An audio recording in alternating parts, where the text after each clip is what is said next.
Hello, and welcome to another World of UX podcast. This is your host, Darren Hood. Thanks for taking the time to join me on today. Welcome those of you who are listening for the first time.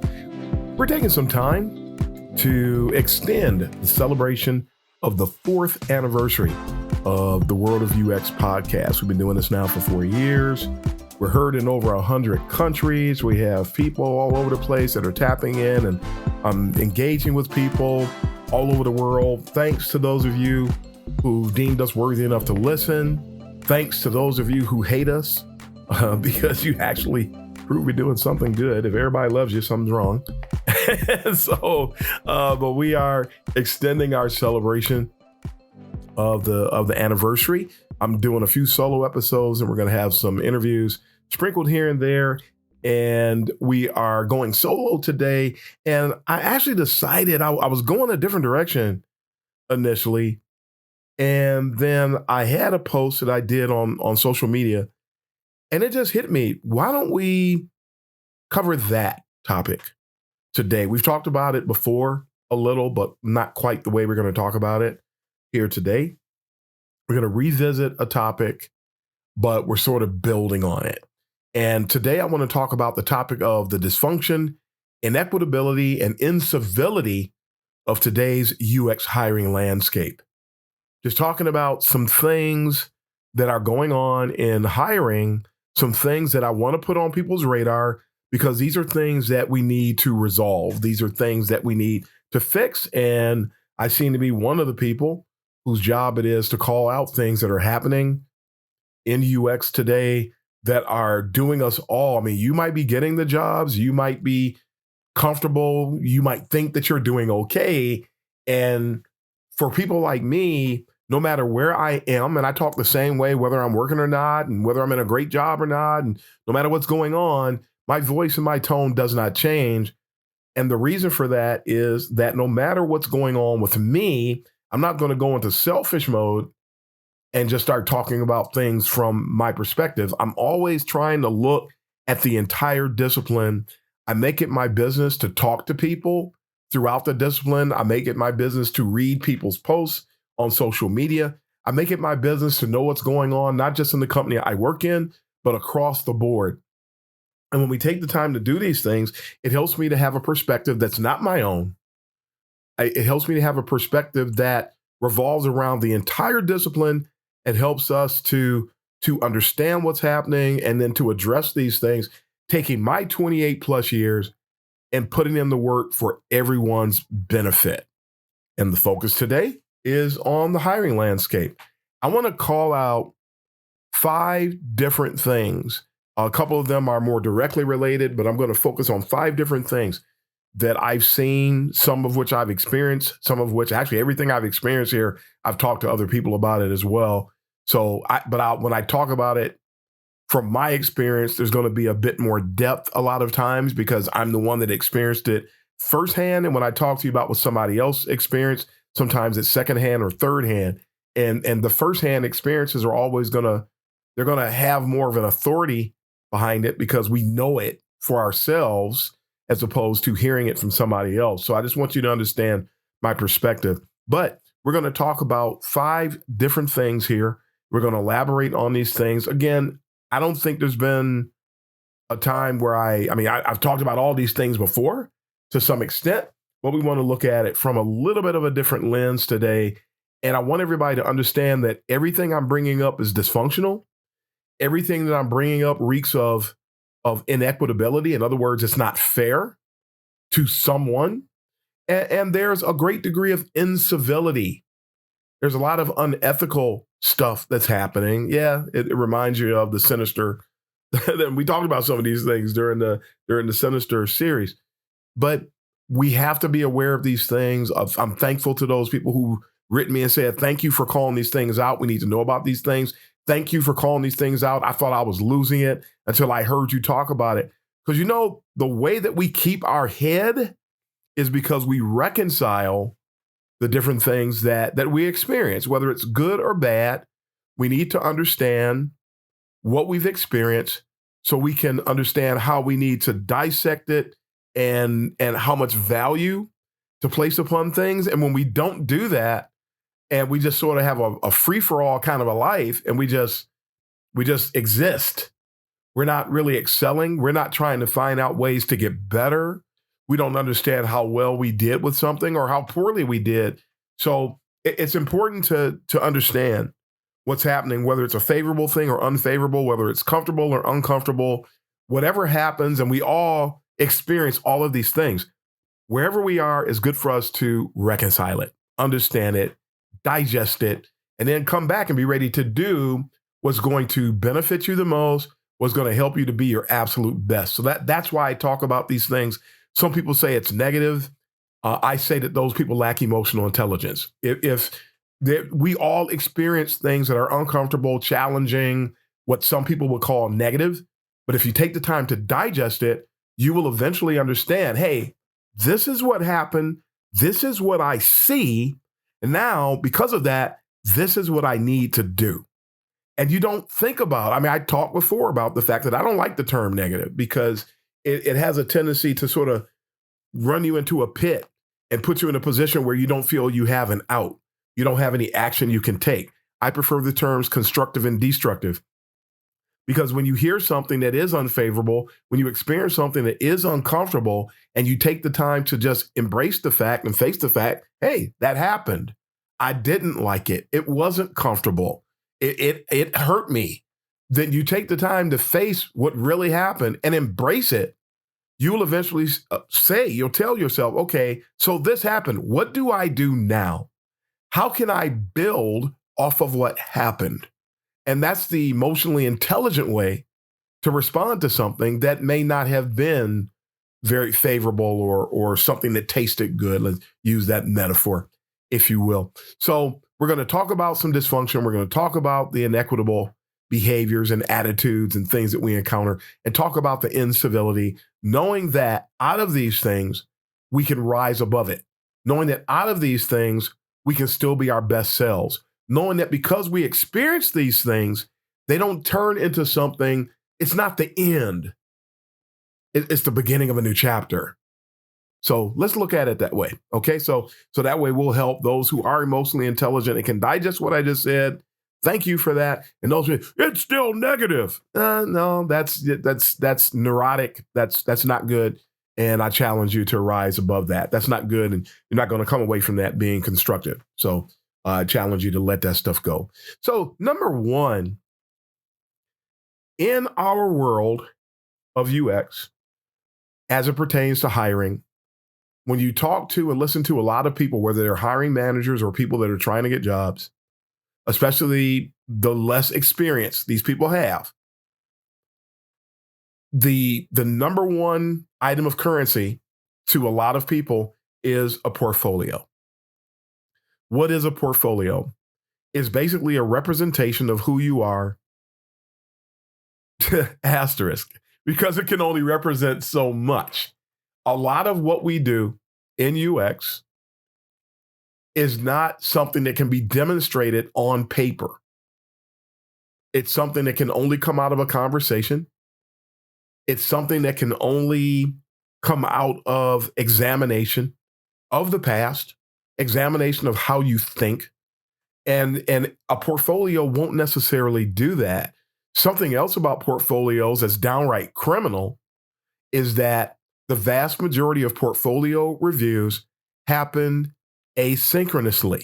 They happen without or outside the presence of the individual whose portfolio is being reviewed. So now you don't have that person there to give you some play-by-play commentary, to give you color, to give you context. Because a lot of people, when they review portfolios, and we've said this 100 times, we say it again, a lot of people reviewing portfolios do not know how to review portfolios. We assume they know how to review portfolios. They really don't.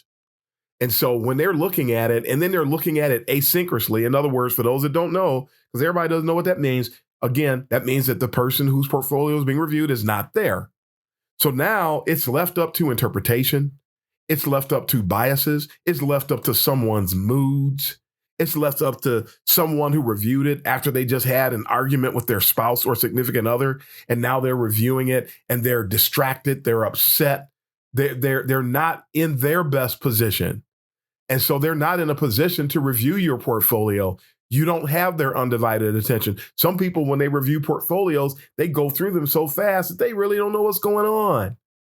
And then, because a lot of times they're suffering from Dunning-Kruger, and because they lack emotional intelligence, and because they lack honesty, you hear the inequitability, the dysfunction, and the incivility in that, they make a judgment, even though they were not in the position to really make a judgment, to make a call on what they just reviewed. And they do it over and over. A lot of times, the person who gets hired or the person who moves forward in the interview process is the person who happened to be the person whose work got reviewed when the person happened to be in their best absolute mood. So it was just the luck of the draw. It had nothing to do with skill. It had nothing to do with what the portfolio looked like. And we're not even mentioning the fact that portfolios a lot of times are nothing more than a beauty contest. I love somebody said, shout out to Ben Woods. He's the one who coined that phrase, and I use it over and over again. So if you ever heard me say that, I got that from Ben Woods. He's been on the show before. It's really something how people keep doing this, but they won't admit that a portfolio is really a beauty contest. And they'll say, because they're trying to make it sound great, they're trying to make it sound official, well, we want to see the person's use cases. No, they don't. And even if they do, the use cases in a person's portfolio are not guaranteed by any means to match the use cases that come up at the job that the person is applying for. But if the person is an expert reviewer, they know how to review anybody's portfolio, whether the use cases in the portfolio match or not. You're supposed to be evaluating the candidate, not the applicability of the use cases. But a lot of people don't know that. So that is unjust. That is unfair. That is incivil. That is dysfunctional. And here we are acting like portfolios carry on a percentage of 0 to 100, they act like the portfolio carries the weight of 90% of the process when it should really be no more than 5 or 10, if that. I've been a hiring manager before. I don't even like reviewing portfolios. They don't say anything. And people have learned to fake their way through portfolios, not to mention the fact that a lot of people, they're using AI now to generate portfolio content. They're using AI now to try to fabricate who they are in UX. There are people who steal the portfolio work of others. And now you want to make the portfolio that important? Really?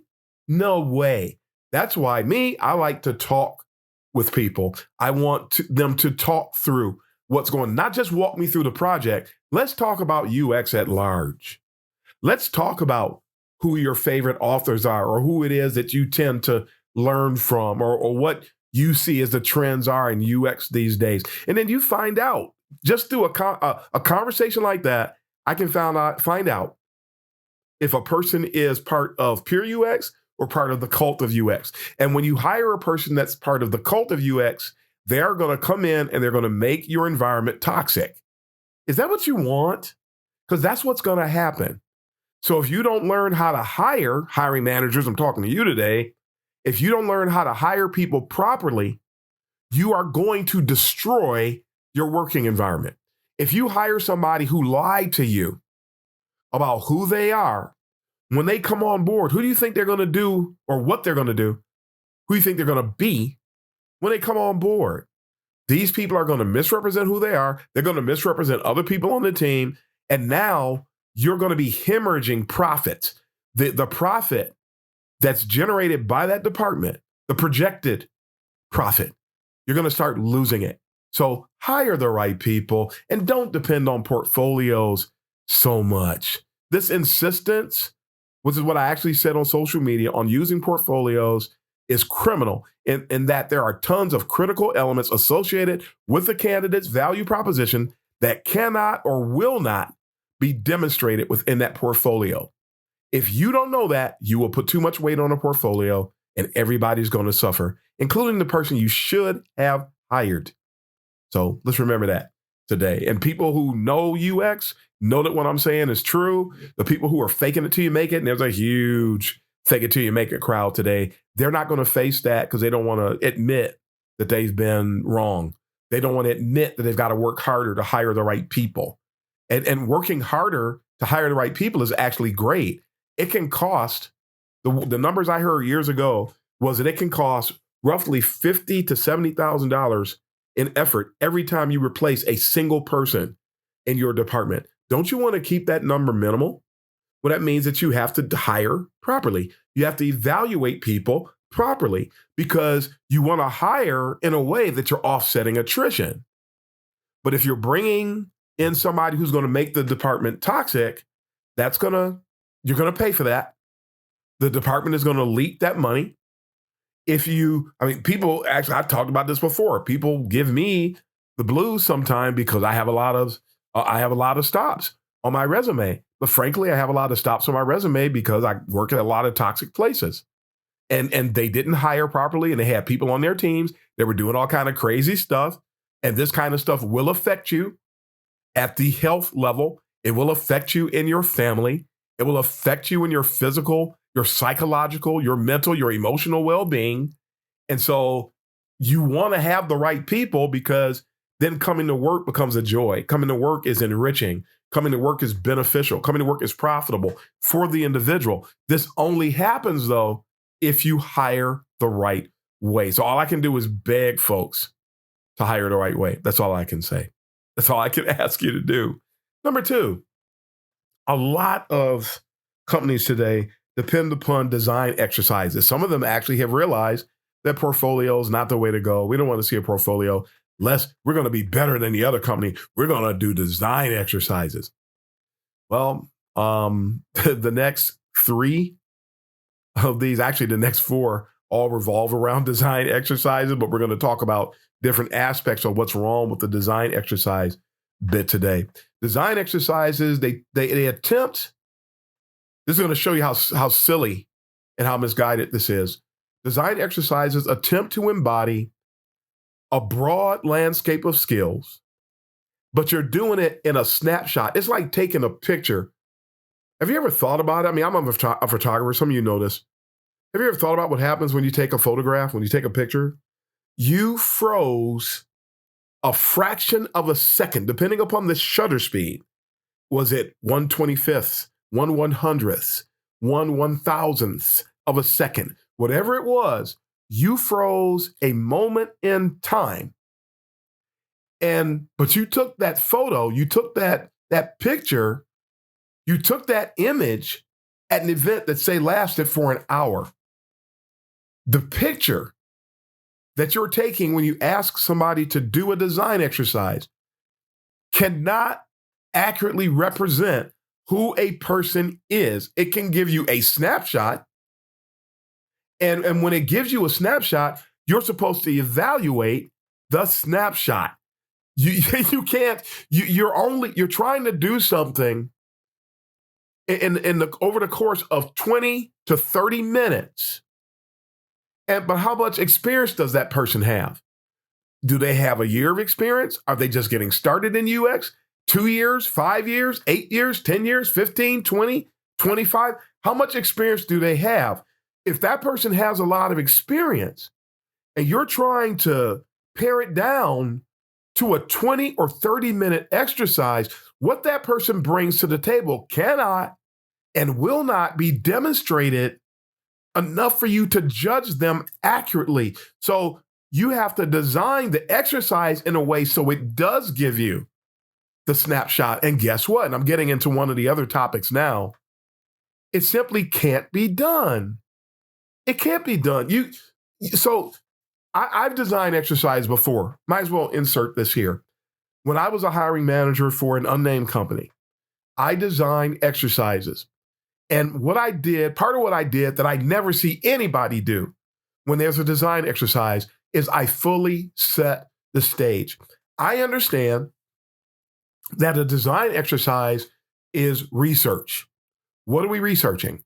We're researching the candidate. Everybody who comes forth needs to do the same exact exercise, number one. Number two, the scenario in which they are participating needs to be explained.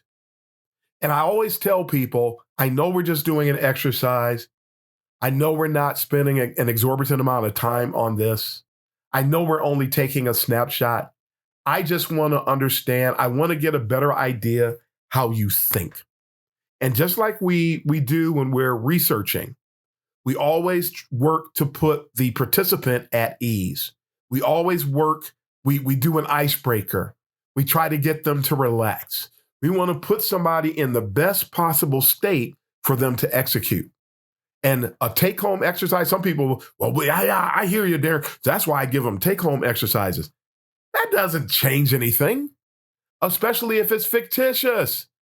And I'm getting into one of the other points. I'm actually wrapping the other 4 points into this one. Why in the world would you give somebody a fictitious exercise when the fictitious exercise, it actually favors the person with the lesser amount of experience? When somebody I have a lot of experience. I just had an exercise recently. I did a design exercise. It made no sense. I deal with reality so much. Why in the world would you want to expose me to a fictitious situation when we could actually talk about what I did and then talk about what I did and evaluate what I did, because it's what I did that tells you what I'm going to do.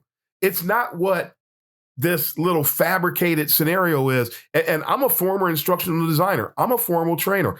I don't want to engage I don't like role playing. I've engaged with so many things from a perspective of reality. I'm thinking, why in the world do I want to do something that doesn't exist? Why do I want to make something up? Facebook is notorious for that. When you interview for certain roles at Facebook, they ask you to make something up. Again, that is an embedded act of incivility that favors the less experienced professional. You've automatically, I know somebody knows that this is what happens. It takes the more experienced person and it casts us off. It discards us from a passive aggressive perspective. Passively aggressively, you're kicking the experienced people out. And it's incivil or uncivil. That's the word. It's incivil. It's unfair. It's dysfunctional. That's not meant to generate. What do we do when we conduct research? We're trying to obtain actionable, trustworthy, and reliable data. If you put together flawed means, my other points here today, one of the 5, when you put together a flawed means of trying to evaluate the viability of someone's candidacy, that's not going to work. It's not going to work. And especially as I throw a little bit more incivility in here, when I see people doing it, because there's so much sexism at work in UX today. I love my sisters in UX, but the truth of the matter is there's a lot of folks, they want to see another woman, they want to see another lady get the position. So they treat the guy candidates differently because they want the women to get the role. I'm just telling you that it's happening. And it's crazy that they do that. And you see yourself cast off, you see other people cast off, and then you see somebody else on LinkedIn celebrating the fact they got a position when you know for a fact that the way that they handled the hiring process was unfair and it favored people with less experience. And I had an experience once where they said, I got feedback from somebody later. I didn't ask for it. Don't like feedback because it's always something crazy and it's always something that subjects you to some type of mental abuse. And the person said, yeah, well, we talked to Darren, but Darren he didn't really demonstrate that he knew how to collaborate. If I've been doing the work for 28 years, you know how laughable that is? I've been doing the work for 28 years. I've worked all the way up to Fortune 50. I've done almost every type of UX there is imaginable. I've worked in almost every type of project there is imaginable. And I collaborated on every last one of those projects, in particular since 2005. And even when I was doing freelance and doing UX part-time during the day, I was still collaborating with people. You can't get anywhere without collaborating. So when you see success, we talked recently about on LinkedIn about the differences between CVs and resumes. And a lot of overseas, people call resumes, when they say CV, they're talking about what we call a resume in the States. In the States, a CV and a resume are two different things. A resume is a very succinct, a compact, a scaled down. In many cases, it's giving you the bare minimum, showing you a history of this person's employment, their employment history over the course of their career, and it is maybe listing a couple of accomplishments at each job. It's limited in length. Your resume is not supposed to be more than 3 pages, although people are starting to send 4-page resumes. My resume is 4 pages. I've been working for a long time. What do you want me to do? I can't have a 1-page resume. That's not even remotely possible. Then you'll say I don't have enough experience. That's not remotely possible. But then the CV not only lists, it actually lists where you worked, and that's it. So you just get a list of where you've been. And then the rest of the CV categorically breaks down what you did over the course of your career. So it lists out all the projects you worked on, all the speaking engagements, everything you've ever done at all the positions that you listed in the first part of the CV are in the CV. And a CV, guess what? It doesn't have a page limit. So you can turn in a CV, it can be 20 pages long. It can be 25 pages long. It can be 30 pages long. And there are times I actually submit a CV because I want them to see what I have done. And I actually might start doing that even more in the future because I want them to see what I've accomplished. When you see what I've accomplished, you're not going to sit there and say, oh, Darren hasn't done any collaboration, because when you see how much work I've done, it's impossible to do what I've done and not collaborate. So it's amazing how people they'll draw a conclusion that really is birthed out of and feeds their bias. There's a vicious cycle that it comes out of the bias and then it reinforces the bias. It makes them feel better about the bias. But if you think that somebody who's been doing UX for 8, 9, 10 or more years has never collaborated, and you feel comfortable that your conscience will allow you to say that that person doesn't know how to collaborate, those people are part of the cult of UX. They're part of the people that I've talked about on this show recently that are trying to get rid of all the people with the extensive experience. They want us to be gone so that they can take all the top seats. That's what they want to do. And you want us to look like we're incompetent so you can say we're incompetent. You want to justify that. But frankly, those folks are just liars. That's all. They're just liars. And I'm glad I didn't get that job, because then I would have been working with a bunch of liars, frankly. So anyway, that's the way that works. So design exercises, again, I put people at ease. I let them know. I want them to know that I'm just trying to look at how you think. And I give them a problem to solve that can be done, watch this, within the time that we're talking. I'm not going to give them something that's going to cause them to go digging in the weeds about something. We're going to do something very basic. And I know that if a person cannot get through something that basic, we don't want to hire them. I know that that person is part of the fake it till you make it crowd. If they can't get through something that simple, I know that person is part of the cult of UX. And so I'm going to discard that person because they're trying to fake their way into a role. If somebody really knows UX, they'll realize, this is pretty simple. Yeah, boom, boom, boom, boom, boom. And they'll just give it to you. And it's funny that one exercise I did recently, they gave me X number of exercises to choose from. I did one, but this is an anal discipline, folks. When you give somebody who's very experienced a problem and it's too complex that it can really take them down a rabbit hole, the disciplined person, the person who's been in the discipline, I should say, a very long time, we're going to go down a rabbit hole. There is no avoiding that.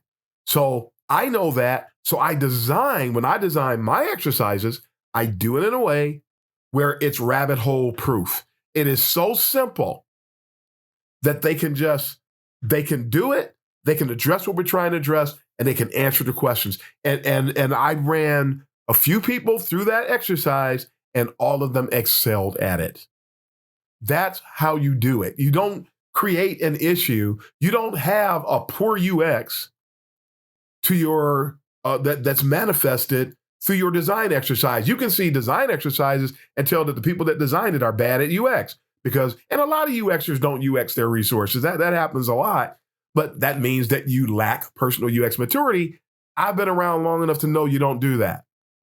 A lot of other people haven't been around long enough. So that means that, and that's fine. You are who you are what you are.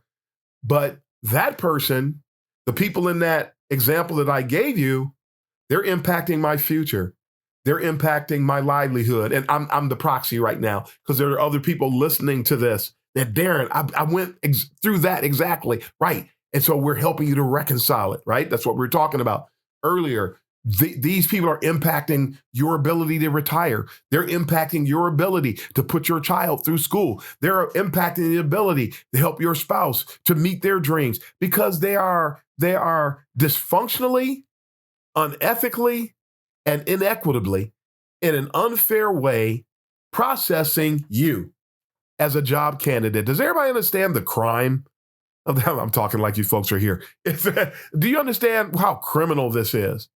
How sad this is.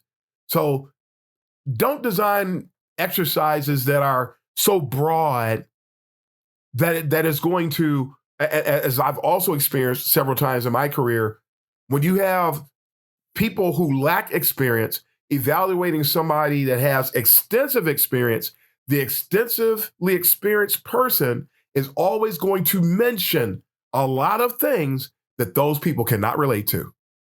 And now the crime is going to manifest itself. The discrimination, the incivility, the unfairness is going to start manifesting itself. And so I want to branch off from that and give you another aspect, because we already overlapped the other four here. But I was asked in one interview that, we want to conduct like a simulation of a design sprint. Bad idea. Bad idea. When you conduct a design sprint or a design workshop in a workplace, how long does that take?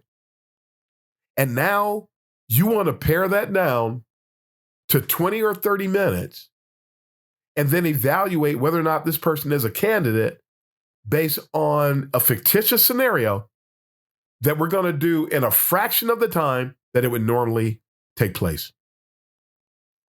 Folks need to start evaluating talent. I mean, I worked at one company where before you were supposed to participate in interviews, you had to go through training. That company made sure that everybody who was in interviews, operating as an interviewer, that they knew what they should and should not do, not only from a legal perspective to know what not to do to keep the company from getting sued, but to be able to learn how to evaluate talent the right way. I went through training at that nameless company, which was interesting because it was a very toxic company also, but they made sure to do that. So we have to make sure if you're going to do something in 30 minutes, just talk. I mean, I wish more people would follow the model that I have. Just talk to people, find out who they are as a person. Not the people like I've seen people come into interviews and then they start throwing pictures of their family around. That's an indirect way to beg for a job. That has your pictures of your family, somebody's pictures of their family doesn't qualify them. And you can't even ask somebody if they're married or personal questions like that. And a person brings something associated with factors that can result in a lawsuit. When they bring them in, actually, that's grounds to not move that person forward in the process because they're trying to manipulate and trying to make the interview political. But let's get off of that. That's something else we can deal with another time. And maybe with some of my guests. One of the other elements, though, is you have people who are participating. I just mentioned some of us were trained on what to do if we were participating in the interview process. But you have people. I mean, I'm an educator. I teach at 5 universities, on the books at 6. I've taught as many as 7 before. But the thing is, what I'm trying to get at is I know how to assess people. I have to do it as an educator. And I've been an educator longer than I've been doing UX related work. And I've been a coach before. When I was a coach, I had to assess. I've been an umpire. When I was an umpire, I had to assess. I know how to assess talent. And I started coaching. Oh my God. I'm not gonna tell you when I started coaching. I used to coach a women's softball team. So I assessed talent. You know how to assess talent based on the venue in which you're operating.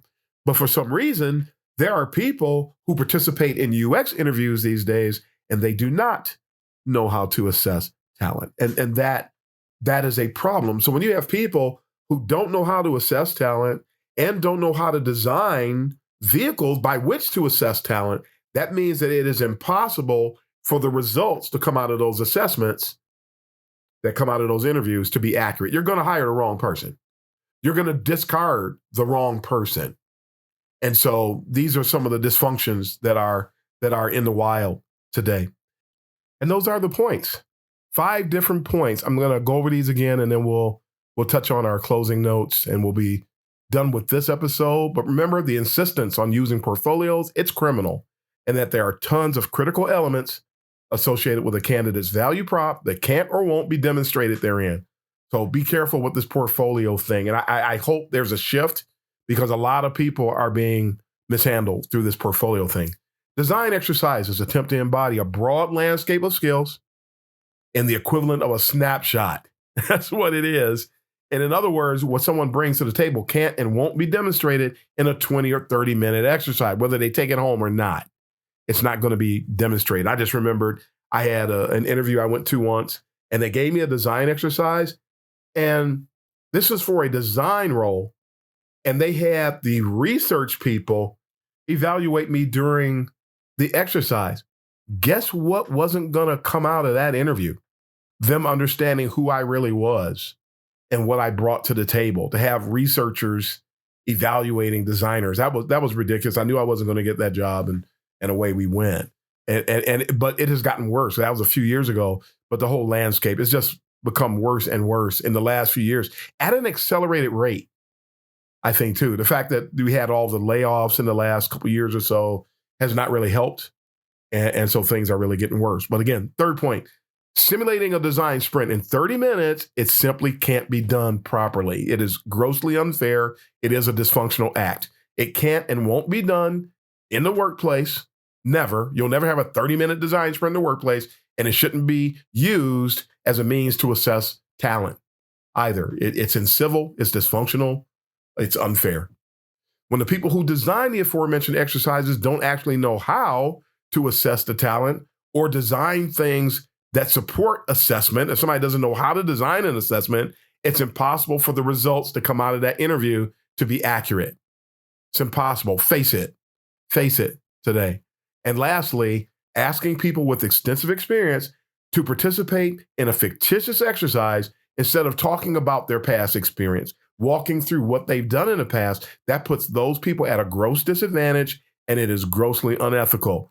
It also discriminates against people with extensive experience, and some people actually know that this is what's going to happen, but they don't care because they're always trying to find ways to cast off the more experienced people anyway. So in all these things, what we're seeing today is less qualified people getting jobs that they shouldn't. You see these people celebrating their hiring on LinkedIn. I feel sorry for a lot of them. And a lot of times I want to say, you have my condolences, because I know what they're getting into.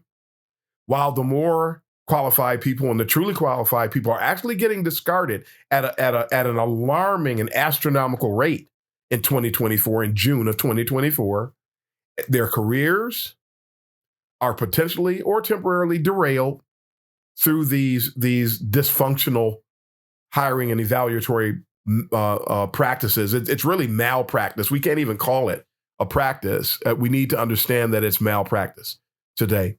So in closing, again, building on that, somebody's going to say, Darren, what should we do about it? Well, number one, I mentioned several things that we should do throughout my address. So there's that. But what I have found is that usually when people hear somebody like me calling out what's wrong, they're not asking what we should do because they want answers. It's because they're being condescending.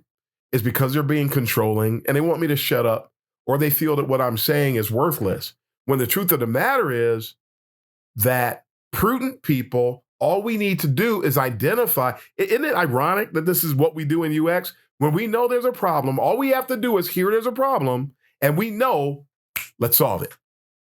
We don't wait for somebody that told us about the problem to give us the answers. We're going to go and figure it out. So I'm talking to wise people today. I'm talking to prudent people. I'm talking to people of action. I'm not talking to trolls. I'm not talking to complainers.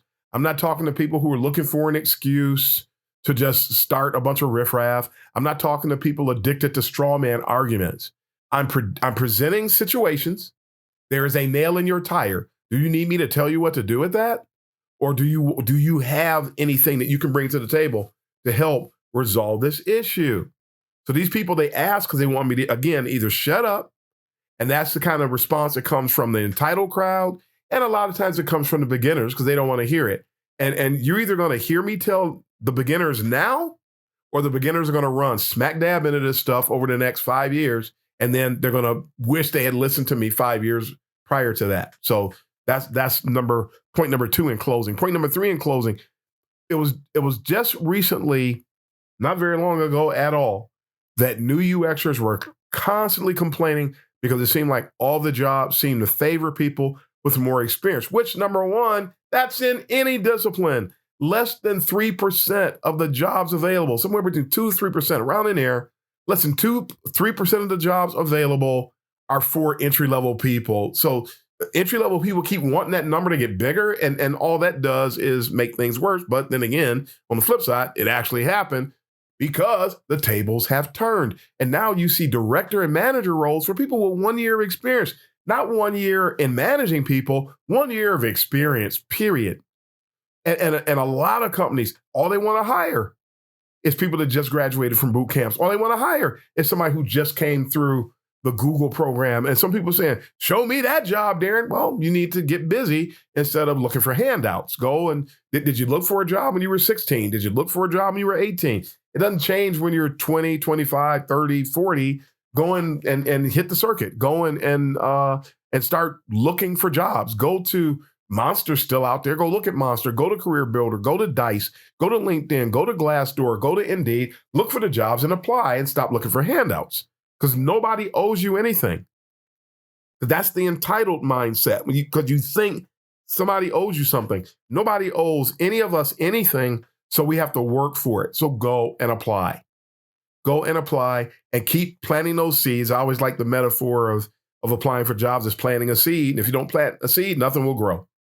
So keep planting it. Eventually something will come through. And that's the mentality that you have to have today. But again, yeah, everybody's complaining. Things have changed quite a bit. The next point, I'm not going to fix this by myself. So when people ask me what to do about it, don't ask me what to do as if it's my job to fix it. We're going to fix this together, all together. Again, when we see a problem, prudent people, wise people, responsible people, accountable people, they take it as a call to action and they get to work. So be one of those people. And then the last point in closing, and this is sort of a summary statement, basically, but hiring in UX, it just needs to be fixed today. Hiring needs to be fixed. I've been calling this out time and time again on the show. I'm calling it out again. I want to put it on everybody's radar.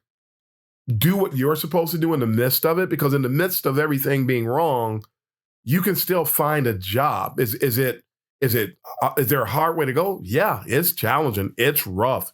It's insane. And the more experienced you are, actually, the worse it is. So congratulations to those of you who keep coming up the ladder.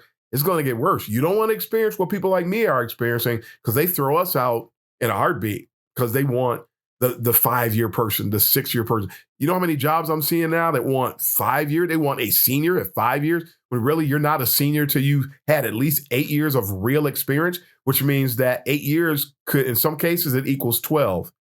In some cases, it's not just 8 years no matter where you worked. That 8 years depends on where you've worked. That's why we say it takes 8 to 10 years to be a senior. If you've only worked at one company, you actually lack perspective. And you may not be able to relate to what's happening at another company. So that's a sliding scale in a sense, but basically 3 to 7 years is mid-level. You're not a senior. You're not a senior. You only been doing the work for a year. You're not a senior. I saw somebody that called himself a UX AI leader, and they just got their job like 6 months ago.